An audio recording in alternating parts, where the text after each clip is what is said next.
Salut tout le monde, j'espère que vous allez bien. En fait, donc je vous retrouve aujourd'hui donc sur ma chaîne pour tout simplement un nouvel update lecture. Cette année 2015, j'ai envie de changer un peu le fonctionnement en fait de ces vidéos qui sont les updates lecture.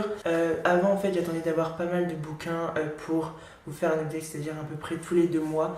Maintenant, j'ai envie de faire un truc plus régulier et pour en fait tout simplement réussir à faire mes challenges de lecture, parce que je me suis fixé des challenges et je me suis dit que pour ça pourrait être cool en fait simplement de m'imposer un rythme de lecture et aussi des thèmes de lecture. Donc c'est pour ça maintenant je vous ferai des updates lecture plus réguliers, c'est-à-dire à peu près genre un par mois voire 2 avec à chaque fois des thèmes.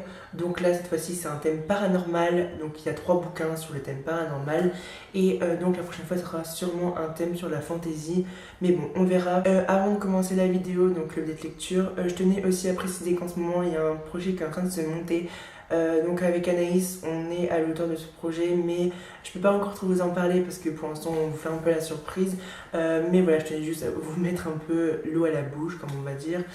Voilà, je suis en train de voir ça avec pas mal de booktubeuses et booktubeurs sur YouTube. Voilà, on va mettre ça en place, ça arrivera très prochainement et je vous en parlerai bien sûr très bientôt, la semaine prochaine. Ça sera, je vous ferai une vidéo exclusivement pour ça, je vous expliquerai tout, c'est promis. J'espère que ce projet vous plaira parce que c'est quelque chose que j'avais vraiment envie de mettre en place et je lui ai proposé donc à Anaïs de la chaîne Vanguard Leader et du coup on a dit vas-y on monte ça, on a monté ça et on est en train de discuter avec pas mal de booktubeurs et booktubeuses en ce moment. On espère que c'est un projet qui va vraiment bien marcher, enfin en tout cas j'espère que principalement ça vous plaira, j'espère que ça nous plaira aussi. Je pense que ça sera une bonne expérience pour nous tous, mais promis je vous ferai une vidéo la semaine prochaine sur ça où je vous expliquerai tout parce que d'ici là je pense qu'on aura fini.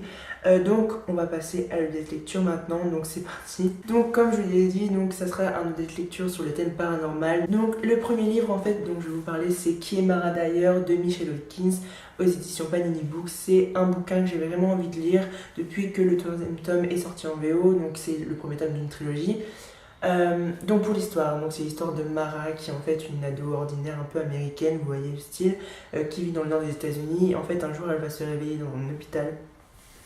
Ses parents vont lui apprendre qu'en fait ça fait 3 jours qu'elle est dans le coma, elle ne se souvient de rien et en fait elle a été victime d'un accident avec ses 2 meilleurs amis et son petit copain et seule elle en fait est rescapée, les autres sont morts, elle comprend pas trop ce qui s'est passé et elle a tout oublié et c'est ça un peu le problème en fait. Donc ses parents vont décider de commencer une nouvelle vie pour lui permettre de passer, enfin faire un peu son deuil. Ils vont en fait tout simplement aller dans le sud des États-Unis, donc en Floride, où de là en fait elle espère reconstruire un peu sa vie. Donc elle va être avec son père, sa mère, son grand frère, son petit frère. Elle va donc être inscrite dans un lycée privé en fait, où elle va rencontrer un jeune homme qui s'appelle Noah, qui est un peu le mec super arrogant, super tout en fait. Mais voilà, elle va bien sûr va avoir un peu de romance, mais derrière ça, il n'y a pas que ça. Il y a vraiment du mystère, comment ses amis sont morts, comment ça se fait qu'il y a qu'elle qui a survécu, et elle va en fait tout simplement voir des choses en fait. Elle va voir des choses qu'elle seule voit, elle va entendre des choses, il va y avoir des morts autour d'elle, etc.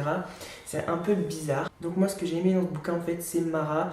J'ai aimé ce personnage très sombre, très torturé, à la limite de la dépression, entre le cas psychiatrique, entre le cas enfin le cas un peu hanté, enfin voilà, il y a de multiples possibilités. J'ai adoré voilà ces moments où tu comprends rien, il y a beaucoup d'actions, des moments où tu dis bah c'est bon, elle est complètement folle, des moments où tu dis mais il se passe quoi, enfin c'est waouh. J'ai beaucoup aimé aussi la romance entre le personnage de Mara et de Noah. Noah est un personnage qui est juste vraiment très bien écrit, en tout cas moi j'ai bien aimé ce personnage qui est très romantique et qui cache quelque chose derrière sa personnalité. Tu vois que voilà, ces 2 personnages sont obligatoirement, voilà, il y a plus que de l'attirance, enfin, il y a vraiment un truc fort entre les deux et moi j'ai beaucoup aimé vivre ça en fait, tout simplement. C'est un livre addictif, franchement, vous commencez à lire ça voilà, vous arrêtez plus parce que les chapitres sont très courts, c'est très bien écrit, c'est très fluide, c'est une très bonne histoire, il y a de l'action, il y a du mystère et il y a des personnages de malades. Donc franchement je vous conseille ce bouquin parce qu'il est dingue et en plus la fin, comment vous dire, si vous êtes du genre à regarder la dernière ligne, enfin la dernière page et tout du bouquin, ne faites pas ça parce que là clairement vous allez comprendre direct et ça va tout vous spoiler, donc ne faites pas ça. Et du coup ça donne vraiment envie de lire le tome 2 et dès que donc, le tome 2 sort en avril il me semble, donc j'irai forcément l'acheter et je foncerai donc voilà pour le premier bouquin. On continue avec un livre que cette fois-ci je n'ai plus avec moi mais j'ai le deuxième tome, simplement parce que c'est un livre qui appartenait à mon CDI. Donc c'est Wake de Lisa McMann, donc là c'est le tome 2 qui s'appelle Fad, pardon. Donc il y a un troisième tome qui s'appelle Gone il me semble. Donc pour l'histoire en fait, je vous mettrai l'image ici. L'histoire en fait c'est l'histoire de Janie, qui est pareil, une ado américaine typique. Elle a 16 ans il me semble, ou 17 ans, elle est en terminale. Et en fait, depuis qu'elle a 8 ans, elle a un don en fait qui s'est développé en elle. Dès qu'il y a quelqu'un à proximité d'elle qui s'endort et qui rêve, en fait, elle aussi s'endort et elle va dans les rêves des gens. Elle est transportée, elle ne peut rien faire contre ça. Que ce soit un rêve ou des cauchemars, même si c'est des gens qu'elle ne connaît pas, elle est forcément envoyée dans les rêves. En fait, en tant que spectatrice, elle ne peut pas influencer les rêves, ce qui est un peu bizarre pour elle. Et plus elle grandit, plus ce don grandit en elle aussi. Et donc au-delà de ça, donc on va suivre en fait Janie dans un peu toute sa vie en fait, donc de 8 ans jusqu'à l'âge de ses terminales, enfin quand elle est en passant en terminale. Elle a une meilleure amie qui s'appelle Carrie, qui est un peu, vous voyez, la meilleure amie typique avec un peu cinglé, enfin pas cinglé mais très dynamique, avec elle a un copain qui sort tout le temps, qui est plus vieux qu'elle et tout.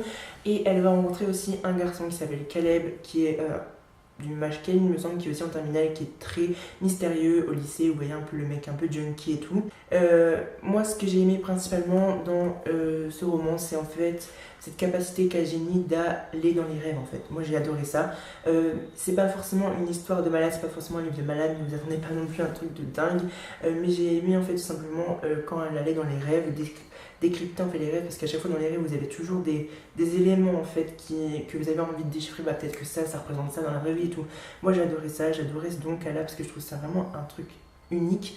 Après les personnages de Jenny, je l'ai beaucoup aimé parce que voilà, c'est une fille qui a beaucoup d'énergie, enfin pas d'énergie, mais qui a beaucoup de mérite. Voilà, elle travaille, sa mère est droguée, alcoolique, etc. H24, et elle travaille beaucoup, elle veut réussir. J'ai aimé le personnage de Caleb qui cache beaucoup de choses, qui est voilà très ténébreux et très mystérieux, j'ai beaucoup aimé ça. Après, il n'y a pas une histoire de malade, il n'y a pas forcément une action de malade, mais en tout cas, le premier tome, je trouve que ça permet bien d'implanter le don, en fait, de bien comprendre le don. Donc là, je suis actuellement en train de lire le tome 2, et en fait, là, c'est tout, enfin, je trouve que c'est un peu différent. On retrouve bien sûr les personnages, bien sûr, mais en fait, là, ça part vraiment du...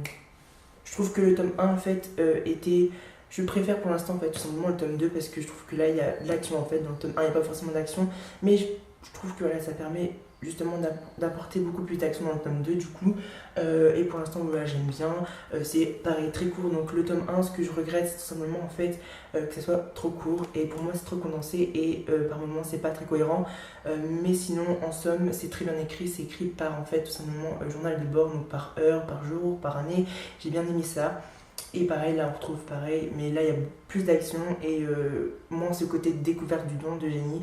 Et du coup, c'est plutôt pas mal, donc, mais je vous conseille quand même Wake, le tome 1.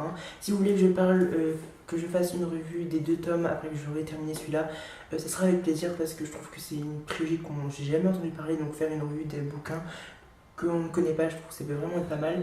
Donc voilà, je vous en parlerai dans le prochain update lecture sûrement. Donc voilà. Et le dernier livre que je vais vous parler aujourd'hui, donc en fait c'est un livre coup de cœur, vraiment. C'est un livre qu'on entend beaucoup parler sur Booktube depuis maintenant 2-3 ans il me semble. Donc c'est Miss Peregrine et les enfants particuliers de Ransom Ring. Voilà, moi je pensais que c'était un bouquin qui allait me faire super flipper, je l'ai eu à Noël et voilà, au-delà que ce soit un livre magnifique qui soit édité génialissime, enfin voilà, il est génialissime, il y a des photos qui sont juste magnifiques, le travail d'édition derrière avec à chaque chapitre ce thème un peu baroque que j'aime beaucoup. Mais en fait, moi on m'a toujours cru que c'était une histoire qui faisait très peur, qui était très sombre et tout, et en fait très surpris par l'histoire. Donc pour l'histoire, c'est l'histoire de Jacob en fait qui est très proche de son grand-père, qui en fait lui raconte toujours des histoires, et bien sûr quand il était petit, Jacob croyait à ces histoires, donc son grand-père lui raconte des histoires d'une île avec des enfants où il a vécu, qui ont des pouvoirs un peu très bizarre et où voilà, il lui raconte qu'il a été à la guerre, qu'il a tué des monstres et tout. Donc Jacob, quand il était petit, il trouvait son grand-père c'était un héros, et forcément quand tu grandis, quand il grandit, Jacob va un peu cesser de croire aux histoires de son grand-père. Et en fait, un jour, son grand-père va l'appeler, il est un peu en crise, son grand-père est très vieux, donc c'est un peu logique. Donc par peur, en fait, son maman, il va aller voir chez son grand-père, et quand il va arriver, la maison va être toute ravagée, il va pas comprendre ce qui se passe. Il va retrouver son grand-père en fait dans la forêt un peu plus loin, qui est en train d'agoniser, il est en train de mourir. Et son grand-père va lui dire des phrases qui sont pas très très cohérentes, donc en fait son grand-père va mourir dans ses bras. Mais il va voir quelque chose d'assez spécial, de très étrange. Je vous laisse deviner ce que c'est un peu. Mais ouais, il va voir quelque chose qui va un peu bloquer. Tout le monde va croire qu'il est complètement taré. Il va voir plein de spécialistes, etc. Ils vont tous faire donner des méthodes, etc. Et en fait, un jour, en déménageant un peu la maison de son grand-père, en fait, il va retrouver une lettre d'une certaine Miss Peregrine, en fait, que son grand-père lui avait, je pense, une fois parlé ou un truc comme ça.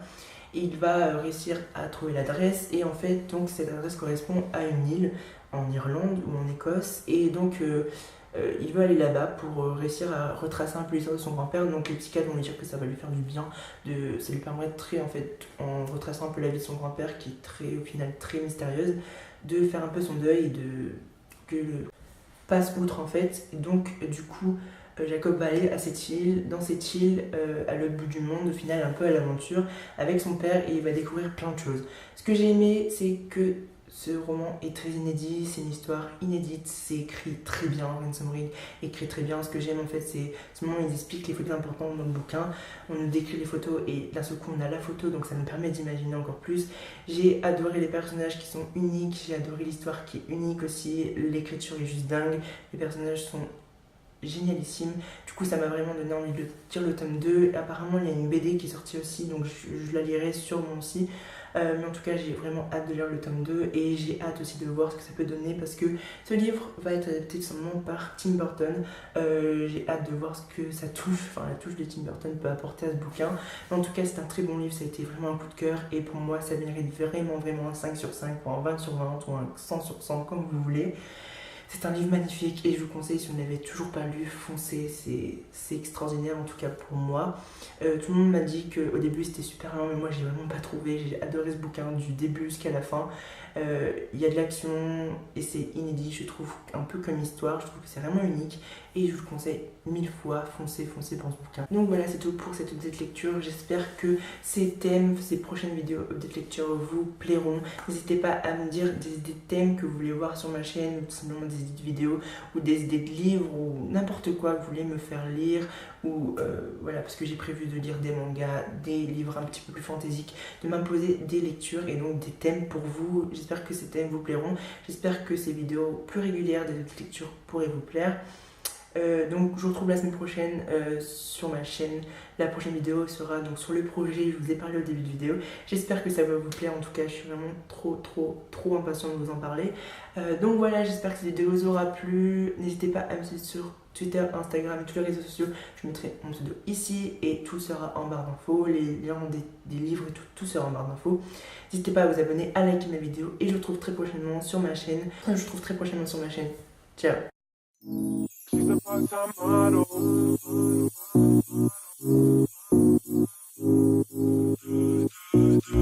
She's a part-time model.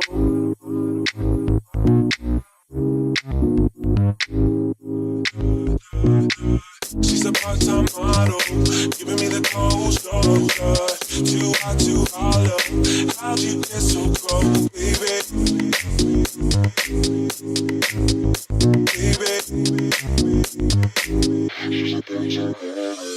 Too much to swallow.